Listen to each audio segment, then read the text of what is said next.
সমুদ্রের প্রাণের নবী রবিউল। মুহাম্মদ ইবনে ইসহাক বলেন আল্লাহর নবীর জন্ম হস্তি বাহিনী যে বছর কাবার উপর হামলা চালায় ওই বছর আল্লাহর নবীর জন্ম। হাতি বাহিনী যে বছর কাবায় হামলা চালায়, হাতি বাহিনীর পরিচয় কোরআনে আছে। আলাম তারা কাইফা ফাআলা রাব্বুকা বিআসহাবিল ফিল, আছে না? এই যে হাতি বাহিনী কাবার উপর হামলা চালিয়েছে, এই হাতি বাহিনী হামলা চালানোর পর আল্লাহ জানেন যে তাদেরকে ধ্বংস করেছিলেন। একদল পাখি পাঠাইছিলেন আল্লাহ, কি নাম? না, আবাবিল নামে কোনো পাখি নাই। আমি বলাইছি এই কারণে যাতে ভুলটা ভাঙে আপনাদের। পাখির নাম কি? ছোটবেলা থেকে শুনছেন আবাবিল, আজকে থেকে ভুলে যান। পাখির নাম আবাবিল কথাটি সঠিক না। আবাবিল এই শব্দটি ইব্বিলুনের বহুবচন। ইব্বিলুন এক বচন, বহুবচন আবাবিল। এর অর্থ ঝাঁকে ঝাঁকে। আল্লাহ দুনিয়াতে পদার্পণ করবে, যেদিন নবী দুনিয়ায় আসবে সেদিন অলৌকিক ঘটনা ঘটছে। এখন থেকে আপনি হিসাব মিলাবেন। এই যারা ক্লাস শুনতেছেন এখন থেকে হিসাব মিলাবেন। আমি যে বলছিলাম 40 বছর নীরব জীবন ইয়াদ আছে? এই সাবজেক্ট ইয়াদ আছে? 40 বছর নীরব জীবন এখান থেকে আপনারা শুরু করবেন যেদিন নবী দুনিয়ায় পদার্পণ করেছিল। 12 রবিউল আউয়াল সুবে সাদিকের সময় নবী দুনিয়ায় আসছে। নবী দুনিয়ায় আসছে সাধারণ ভাবে আসে নাই, স্বাভাবিক ভাবে আসে নাই। তুমি আমি যেইভাবে আসে এইভাবে আসে নাই। আল্লাহর নবী যখন দুনিয়ায় আসে, আম্মা জানা আমেনা বলেন আমার সন্তান দুনিয়াতে আসছে। ওখানে 2 জন দাসী ছিল, 2 জন দাসী ছিল। একজন আবু লাহাবের দাসী আর একজন ছিল উম্মে আইমান ছিল একজন দাসী। 2 জন দাসী ছিল। আম্মা জানা আমেনা সহ যখন রাসূল দুনিয়াতে পদার্পণ করবে, দাসীরা বলতেছে আমরা নিজের চোখে দেখছি আল্লাহর পয়গম্বর যখন দুনিয়ায় আসে, মানুষ দুনিয়ায় আসে তার শরীরের মধ্যে ময়লা লাগানো থাকে, রক্ত লাগানো থাকে, তারপরে দেখে একটা নার লাগানো থাকে। এদের একেবারে ফেটে দিতে হয়, ঠিক নেই? কিন্তু দাসীরা বলেন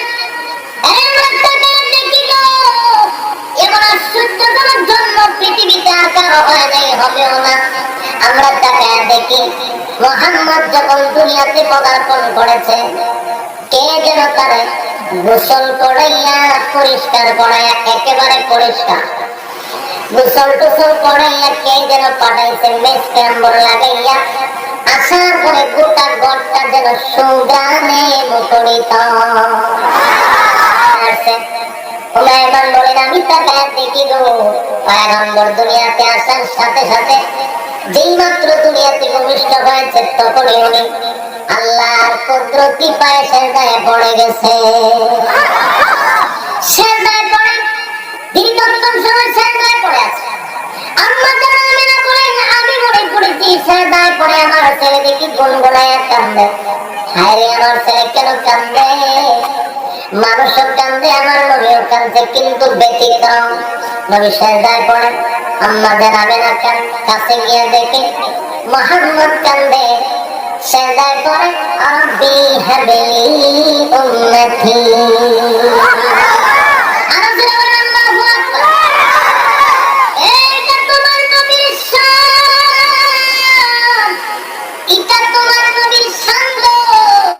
নবীজির মিলাদে আগমনে আমরা অনেকে খুশি। আসলে নবীজির আগমনে আসমান খুশি, জমিন খুশি, তামাম মাখলুকাত খুশি, আমরাও খুশি না বেজার? আমরাও খুশি। কিন্তু নবীজির মিলাদ হয়েছে, আগমন হয়েছে যে কারণে, সেটা হলো জমিনটা কার? আরো জুড়ে বলেন জমিন কার? আইন চলবে কার? কি আমাদের বাপ-দাদা? আল্লাহর জমিনে আল্লাহর আইন কায়েম হবে এই দাওয়াত এবং এই দাওয়াতকে প্রতিষ্ঠা করার জন্য নবীজি যখন দাওয়াত আরম্ভ করলেন, নবীজির মিলাদ হয়েছে, আগমন হয়েছে এই কারণে আল্লাহর জমিনে আল্লাহর দ্বীন কায়েমের জন্য। আল্লাহর জমিনে আল্লাহর দ্বীন কায়েমের সংগ্রাম যখন আরম্ভ হয়ে গেল, তখনই তো ডাক্তার বাড়ি আসা আরম্ভ হয়েছে, ঠিক কিনা? এখন শোনেন, আমাদের মধ্যে অনেকেই আছে নবীজির আগমনে খুশি, অনেকে না। আমরা যারা মুসলমান আমরা সবাই খুশি। এখন নবীজির যখন মিলাদ হয়েছে, আগমন হয়েছে, জন্মের খবর যখন আবু লাহাব শুনেছে, আবু লাহাবকে তার দাসী গিয়ে সংবাদ দিয়েছে, শোনেন আবু লাহাব, আপনার কিন্তু একটা ভাতিজা হয়েছে, নাম রাখা হয়েছে মুহাম্মদ। আবু লাহাব এত খুশি হয়েছে, খুশি হয়ে ওই দাসীকে বলল, এত সুন্দর সুখবর দেওয়ার জন্য আজ থেকে তুমি আমার দাসী নও, তোমাকে আমি আজাদ করে দিলাম। আল্লাহু আকবার। তাহলে নবীজির মিলাদে, নবীজির আগমনে আবু লাহাব খুশি না বেজার? আল্লাহ সাক্ষী দিচ্ছেন, ওয়ালাইন সাআলতাহুম মান খালাকাহুম লায়াকুলুন্নাল্লাহ। হে নবী, আপনি যদি মক্কার আবু জাহেলদেরকে, আবু লাহাবদেরকে, মক্কার কুফফারদেরকে জিজ্ঞেস করেন, মান খালাকাহুম, কে ওদেরকে সৃষ্টি করেছে, লায়াকুলুন্নাল্লাহ, তারা বলবে আল্লাহ সৃষ্টি করেছে। আসমানের সৃষ্টি করার মালিক আল্লাহ, জমির সৃষ্টি করার মালিক আল্লাহ, আমাদের সৃষ্টি করার মালিক আল্লাহ, দৃষ্টি দেওয়ার মালিক আল্লাহ, খাদ্য দেওয়ার মালিক আল্লাহ, রিজিক দেওয়ার মালিক আল্লাহ। এই সবগুলো মক্কার কাফেররা অবিশ্বাস করত। পার্থক্য কোন জায়গায়? পার্থক্য লা ইলাহা, ওরা আল্লাহকে বিশ্বাস করত, দেবদেবীর পূজাও করত, আল্লাহকে বিশ্বাস করত, আল্লাহর আইন কানুন পরোয়া করত না। মুসলিমরা বলবে লা ইলাহা ইল্লাল্লাহ, আল্লাহ ছাড়া আর কোনো ইলাহ নেই, কোনো দেবদেবীর পূজা চলবে না, মূর্তি পূজা চলবে না, আল্লাহর হুকুম ছাড়া কারো হুকুম মানা চলবে না। লা ইলাহা ইল্লাল্লাহ, আল্লাহ ছাড়া কোনো ইলাহ নেই। এই পার্থক্য। যখন নবীজিকে নবুয়তের দাওয়াত প্রচার করতে বললেন, সাফা পাহাড়ে উঠে নবীজি দাওয়াত দিলেন। আবু লাহাব সেখানে উপস্থিত ছিল, বলল, ভাতিজা, মা জামাতানা ইল্লা লিহাদা, এগুলো বলার জন্য কি এখানে ডেকে নিয়ে এসেছো নাকি? নবীজিকে গালি দিল, বলল, তাব্বাল্লাকা ইয়া মুহাম্মদ, মুহাম্মদ তুমি ধ্বংস হয়ে যাও, নাউযুবিল্লাহ। গালির জবাব হিসেবে সূরা লাহাব নাযিল হলো। আবার তিরমিজির বর্ণনা এসেছে, একটা পাথর হাতে নিয়ে নবীজির মাথা মোবারক ফাটিয়ে দিল। এই তো সেই আবু লাহাব। রুকাইয়া ও হযরত উম্মে কুলসুম, নবুয়ত প্রাপ্তির আগে এই দুই কন্যারই বিয়ে হয়েছিল আবু লাহাবের দুই পুত্র উতবা ও উতাইবার সঙ্গে। কিন্তু যখন হুজুর সাল্লাল্লাহু আলাইহি সাল্লাম নবুয়ত লাভ করে আল্লাহর বাণী প্রচার শুরু করলেন, আবু লাহাব ও তার পরিবার হয়ে ওঠে ইসলামের সবচেয়ে কঠিন শত্রুদের একজন। তিনি তার দুই ছেলেকে স্পষ্ট আদেশ দেন, মুহাম্মাদের কন্যাদের তালাক দাও। ছেলেরা পিতার ভয়ে বাধ্য হয়ে রুকাইয়া ও উম্মে কুলসুম দুজনকে তালাক দিয়ে দেয়। যে নবীজির মিলাদে খুশি হয়েছে, কিন্তু নবীজি যখন আদর্শ প্রচার করেছেন, আদর্শ প্রচার করে আদর্শ কায়েমের কথা যখন বলেছেন, তখন আবু লাহাব খুশি না বেজার? আমাদের সমাজে এরকম বহু আবু লাহাব আছে যারা নবীজির মিলাদে খুশি, কিন্তু নবীজির আদর্শ বাস্তবায়নের বেলায় তারা না খুশি। আমরা নবীজির মিলাদেও খুশি, নবীজির আদর্শ মেনে আদর্শ বাস্তবায়নে খুশি, ঠিক কিনা? আমরা আবু বকর মার্কা আশিকে রাসূল হব, যে আবু বকর নবুয়তের আগেও ছিলেন নবীজির বন্ধু, নবুয়তের পরে নবীজির ওফাত পর্যন্ত ছিলেন নবীজির বন্ধু, নবীজির আশিক, ঠিক কিনা? শুধু নবীজির মিলাদে খুশি হবেন, আর নবীজির আদর্শ জমিনে নাই, আদর্শ বিদায় হয়ে যাচ্ছে, সেখানে আবু লাহাবের মতো না খুশি থাকবেন। এইরকম আশিকে রাসূল আমার রাসূলের দরকার। 40 বছর বয়সে নবুয়ত পাওয়ার পরে, 53 বছর বয়সে 13 বছর মক্কায় চেষ্টা করার পরে উনি মদিনা চলে যাওয়া লাগছে। কষ্টের কথা এগুলো আমাদের ভিতরে আছে, ঠিক কিনা বলেন? বাপ দাদার বিধা বাড়ি, জায়গা জমি, শ্বশুর বাড়ি সব ফালাই দিয়া, বাড়িঘর ফালাই দিয়া আবু বকরকে নিয়ে রাতের আধারে রওনা করেছেন।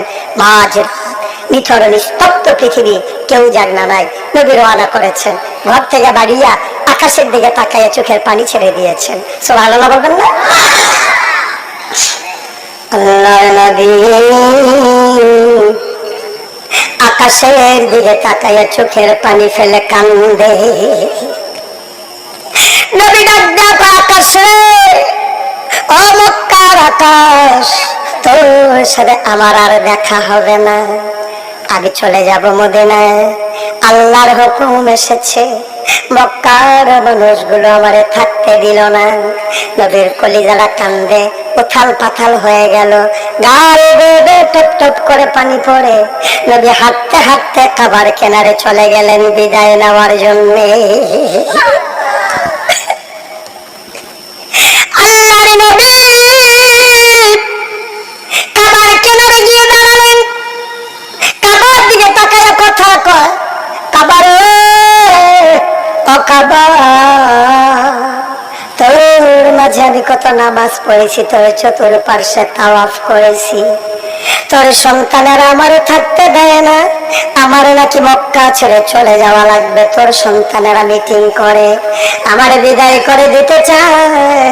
ও খাবা, আমার তুই বিদায় দে, আমি তোর থেকে বিদায় নিতে এসেছি। নবীর গাল বেয়ে বেয়ে পানি পড়ে, চতুর্দশী পূর্ণিমার চাঁদ ফকফকা জ্যোৎস্না, নবীর গাল বেয়ে বেয়ে পানি পড়ে, চকচক করে জ্যোৎস্নার আলো পড়ে।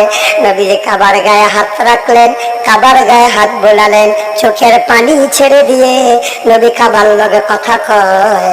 দরজায় গেলেন, গিয়ে দেখে দরজাটা বাইরে থেকে বন্ধ, দরজার ভেতরে তালা লাগানো। উঠেন না, নবীজি তালা ধরে দেখে শক্ত তালা, কোনোভাবেই ঢোকা যাবে না। নবীর মনে মনে চিন্তা হইলো, আরে মক্কা ছেড়ে তো মদিনায় চলেই যাবো, যাওয়ার আগে যদি 2 রাকাত নামাজ পড়ে যাইতাম। সুবহানাল্লাহ বলবেন না?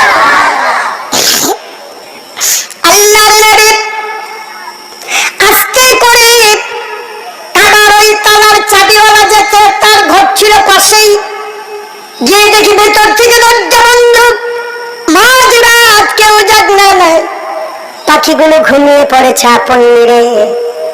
সাবিরা তার বিবিকে নিয়ে ঘুমায়, গরুগুলো গোয়াল ঘরে। নবী দেখে নিথর নিস্তব্ধ, কেউ জাগনা নাই, গোটা পৃথিবী নীরব।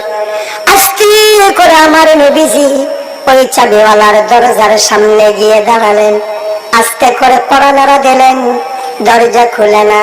নবী ডাক দিলেন, ভাই কে আছো, দরজা খোলো। ভেতর থেকে কাফের চাবিওয়ালা দরজা খুলে দিল। নবী ডাক দেয়া কয়, ভাই আমারে চিনছো নাকি? ওই মক্কার কাফের ডাক দেয়া কয়, তোমারে আবার চিনে নাকি?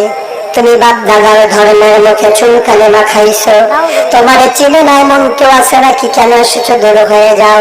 কয়, ভাই রে, তুমি আমারে দূর করা লাগবে না, আমি চলে যাবো মদিনায়। যাওয়ার আগে একটাই শুধু মিনতি, তুমি দয়া করে একটু চাবিটা দাও, 2 রাকাত নামাজ পড়ে আমি মদিনায় চলে যেতে চাই। চাবিওয়ালা ডাক দিয়ে পায় না, দারুণ না দোয়ায় মিটিং হয়েছে, সিদ্ধান্ত হয়েছে তোমাকে চাবি দেওয়া যাবে না, তোমার জন্য কাবার দরজা বন্ধ। নবী কয়, কি আমার অপরাধ? কয়, তোমার একটাই অপরাধ, তুমি দেবদেবীর বিরুদ্ধে কথা বলেছ। আল্লাহর নবী কয়, ভাই মাঝরাত, কেউ জাগনা নাই, আমি যদি এখন চলে যাই, দরজাটা যদি খুলে দাও, আমি 2 রাকাত নামাজ পড়বো, কেউ দেখবে না, কেউ জানবে না, আমি কারো কাছে বলবো না। ভাই রে, ও ভাই, আমি তো তোমার কোনো ক্ষতি করি নাই, আমি বলবো না। তুমি যে দরজা খুলে দিয়েছো, তোমার বিরুদ্ধে কোনো সাক্ষী থাকবে না, দয়া করে দরজাটা একটু খুলে দাও, আমি 2 রাকাত নামাজ পড়েই চলে যাব। নবী যখন এমন করে বললেন, ওই চাবিওয়ালা কাফের বলে, চলে যাও, তোমার কিন্তু এখন অবস্থা খারাপ হয়ে যাবে। নবী বলে, ভাই আমি তো কোনো অপরাধ করি নাই।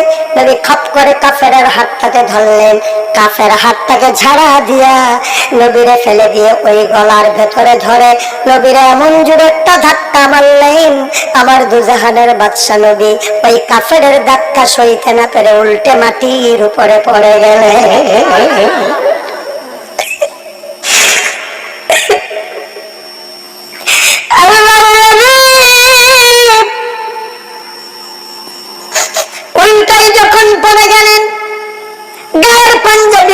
ধুলা মাখা হয়ে গেল। নবী ইচ্ছে করলে উঠে তার প্রতিশোধ নিতে পারতেন, নবীর গায়ে শক্তির অভাব ছিল না। আবার আল্লাহ নবীর গায়ের ভিতরে 70টা জান্নাতি যুবকের শক্তি আমার আল্লাহ নবীর গায়ে দিয়েছে। 1-2 কাফের নবীর কাছে কিছুই না। আল্লাহর নবী প্রতিশোধ নিলেন না, প্রতিবাদ করলেন না। আল্লাহর নবী চোখের পানি ছেড়ে দিয়ে শুধু একটা কথা বললেন, ভাই তুমি আমারে কেন গলায় ধরে ধাক্কা মারলা? কার গলায় তুমি হাত লাগাইছো? তুমি আমারে চিনো নাই? আমার ব্যাপারে আমার আল্লাহ বলেছেন, ওয়ামা আরসালনাকা ইল্লা রাহমাতাল লিল আলামিন। আমার আল্লাহ হইলেন রব্বুল আলামিন, আর আমি হইলাম রাহমাতুল লিল আলামিন। কার গলায় তুমি হাত লাগাইলা? কারে তুমি ধাক্কা মারলা? তুমি আমি নবীরে চিনো নাই। ভাই কি ছিল আমার অপরাধ? কি অন্যায় আমি করেছি? কেন তুমি আমার গলায় ধাক্কা মারলা? কেন মাটিতে ফেলে দিলা? আমি কিছুই বলবো না, কোনো প্রতিবাদ করবো না, প্রতিশোধ নেব না। তবে যাওয়ার আগে একটা কথা তোমার জানাই রাখি, তুমি কি মনে করেছো আমি সারা জীবনের জন্য মক্কা ছেড়ে দেব? সামান্য কয়েকদিনের জন্য আমি মদিনায় যাইতেছি। খোদার কসম আমি আবার ফিরে আসব। আজকে চাবির জন্য তুমি ধাক্কা দিয়ে ফেলে দিয়েছো, আর সেই দিন চাবি দেওয়ার জন্য তুমি আমার সামনে দাঁড়াই থাকবা। চাবির জন্য ধাক্কা দিয়েছো, সেই দিন তুমি চাবি নিয়ে আমার পেছনে পেছনে ঘুরবা। আল্লাহর নবী হাত কানতে কানতে চলে গেলেন মদিনায়। সামান্য কয়টা বছর অতিবাহিত হলো। 30টা পারা আছে। এই 30টা পারার মধ্যে আল্লাহ রাব্বুল আলামিন সূরা দিবেন 114টি সূরা দিবেন। কতটি সূরা দিবেন? 114টি সূরা দিবেন। এই 114টি সূরার মধ্যে 86টা সূরা এমন আছে যেটা আল্লাহ তাআলা নবীজির মদিনায় হিজরতের আগে নাজিল করছেন। নবীজির মদিনায় হিজরতের আগে নাজিল করছেন 86 সূরা। এই 86টি সূরা, এই সূরাগুলোকে বলা হয় মক্কি সূরা। মক্কার কুরাইশ আর মদিনার মুসলিমদের মধ্যকার প্রথম যুদ্ধ। মুসলিম বাহিনীতে যে 313 জন সাহাবী ছিলেন তার একটি বড় অংশ ছিল মক্কা থেকে মদিনায় হিজরত করে আসা মুহাজির সাহাবী। তারাও ছিলেন মক্কার কুরাইশ গোত্রের সন্তান। এমত অবস্থায় কাফের বাহিনীতে যে কুরাইশরা যোগ দিয়েছিল তারা সবাই ওই মুহাজির সাহাবীদের কারো না কারো পরিবারের সদস্য ছিল। যখন যুদ্ধের ময়দানে দুই প্রতিপক্ষ বাহিনী একে অপরের মুখোমুখি দাঁড়িয়ে গেল, তখন দেখা গেল এক অভূতপূর্ব দৃশ্য। এই পক্ষে পুত্র তো ওই পক্ষে পিতা, এই পক্ষে চাচা তো ওই পক্ষে ভাতিজা, এই পক্ষে মামা তো ওই পক্ষে ভাগ্নে। আমরা যারা দেখতে পাচ্ছিল এই যুদ্ধে আল্লাহকে বিজয়ী করতে হলে আমার নিজের পিতার লাশের উপর দিয়ে সেই বিজয় ছিনিয়ে আনতে হবে। এই যুদ্ধে রাসূল সাল্লাল্লাহু আলাইহি সাল্লামকে বিজয়ী করতে হলে আমার আপন মামার উপর আমাকে অস্ত্র চালাতে হবে, আপন চাচাকে হত্যা করতে হবে। তখন তাদের কাছে বিষয়টা কতটা কঠিন মনে হয়েছিল ইতিহাস সাক্ষী দেয়। হৃদয়ের সমস্ত আবেগ অনুভূতিকে গলা টিপে হত্যা করে সেদিন বদরি সাহাবীরা অস্ত্র চালিয়েছিলেন আপনজনদের উপর। কাফেরদের সাথে রাসূলুল্লাহ সাল্লাল্লাহু আলাইহি ওয়াসাল্লাম হুদায়বিয়া সন্ধি করেন। এর কিছু কিছু শর্ত সাহাবীদের পক্ষে মানা খুবই কষ্টকর ছিল। হুদায়বিয়ার সন্ধির দিনে সন্ধিপত্র লেখা হলো, হুজুরের নাম লেখা হলো মিন মুহাম্মাদুর রাসূলুল্লাহ। তার পক্ষ থেকে কুরাইশদের মধ্যে চুক্তিপত্র লেখা হচ্ছে। কুরাইশরা বলল, মুহাম্মদ সাল্লাল্লাহু আলাইহি ওয়াসাল্লামের নামের সামনে যদি রাসূলুল্লাহ লেখো তাহলে তো চুক্তির কোনো দরকার নাই, আমরা তো তাকে রাসূল মানি না, নাউযুবিল্লাহ। মুহাম্মদ বিন আব্দুল্লাহ যদি লেখো তাহলে আমরা এই চুক্তি মানব। রাসূল করিম সাল্লাল্লাহু আলাইহি ওয়াসাল্লাম হযরত আলীকে ডাকলেন, আলী গো, চুক্তিপত্রে যেখানে আমার নাম মুহাম্মদুর রাসূলুল্লাহ লেখা আছে, আমার নামের সামনে থেকে রাসূলুল্লাহ নামটা বাদ দিয়ে দাও, মুহাম্মদ বিন আব্দুল্লাহ লেখো। হযরত আলী বলছেন, ইয়া রাসূলুল্লাহ, সারা জীবন আপনার গোলামি করেছি, যা বলেছেন তাই শুনেছি, জীবনটাও আপনার জন্য দেওয়ার জন্য প্রস্তুত আছি, ভবিষ্যতেও যত কথা বলবেন সব মাথা পেতে মেনে নেব, কিন্তু আজকের এই হুকুম আমার পক্ষে মানা সম্ভব হবে না। আমি আলীর পক্ষে কিছুতেই সম্ভব নয় যে আল্লাহর নবীর নামের সামনে থেকে মুহাম্মদুর রাসূলুল্লাহ আমি কেটে দেব। রাসূলুল্লাহ শব্দ আমি কাটতে পারবো না, এটা আমার পক্ষে সম্ভব নয়। নবীজি বললেন, আলী, কোন জায়গায় রাসূলুল্লাহ লেখা আমারে দেখো, আমি কেটে দেই। আমার বন্ধুগণ, নাম লিখতে জানেন না, সই করতে পারেন না, পড়তে জানেন না, তিনি বলতেছেন, ইন্নামা বুইসতু মুআল্লিমান, আমি পৃথিবীতে প্রেরিত হয়েছি শুধুমাত্র শিক্ষক হিসাবে দুনিয়ায় এসেছি। সুবহানাল্লাহ। এসো মোদের প্রাণের নবী রবিউল আউয়ালে, বলুন, এসো মোদের প্রাণের নবী, এসো মোদের প্রাণের নবী রবিউল আউয়ালে, বলুন এসো মোদের প্রাণের নবী। বিশ্বভুবন হইল সৃজন তোমারই প্রেমের বলে, বিশ্বভুবন হইল সৃজন তোমারই প্রেমের বলে, এসো মোদের প্রাণের নবী রবিউল আউয়ালে। বলুন এসো মোদের প্রাণের নবী, শোনায়ের প্রাণের নবী রবিউল। নবীজির জন্ম তারিখকে কেন্দ্র করে আনুষ্ঠানিকভাবে বাৎসরিক অনুষ্ঠান কবে থেকে শুরু? 4 হিজরি। কোন দেশে? শহরের নাম মসুল, বাদশার নাম শুধু আবু সাইদ, মনে রাখলে হবে। পুরা নাম আবু সাইদ মুজাফফর কাউকারি, আরো কিছু আছে। আর যে হুজুরটার মাধ্যমে শুরু করছে তার নাম আবুল খাত্তাব, পুরাটা যদি মনে রাখতে পারেন ওমর ইবনে দেহিয়া। এই নবীজির জন্মদিনে সেই আমল করব যে আমল নবীজি তার জন্মদিনে করেছেন।